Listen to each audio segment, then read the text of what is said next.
şimdi kış semesine. Kışın olacak.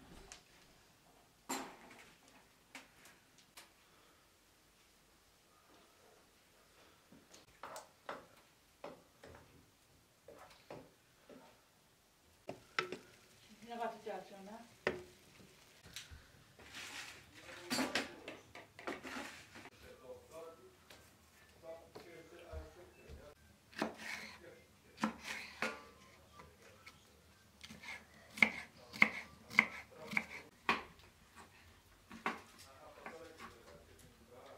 Sabahleyin biraz erken gidelim diyor.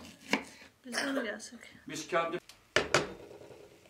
Ay şeysinden, ermesinden açtı.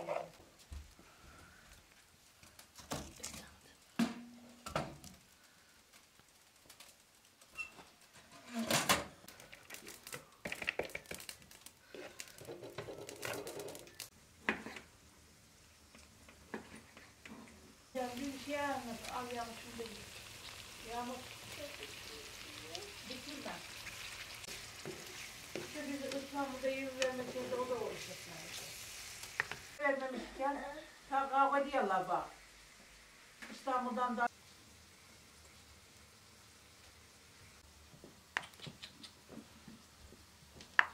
gözlerim böyle.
ağzını ikini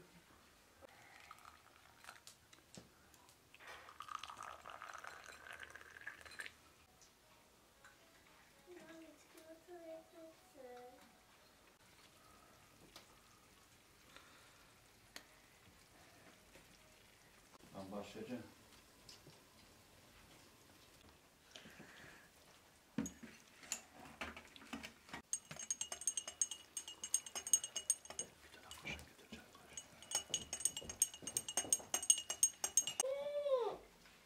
niye?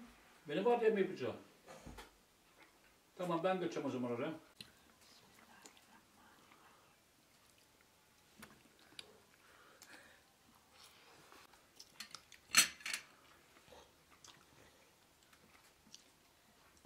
Böyle iyi de.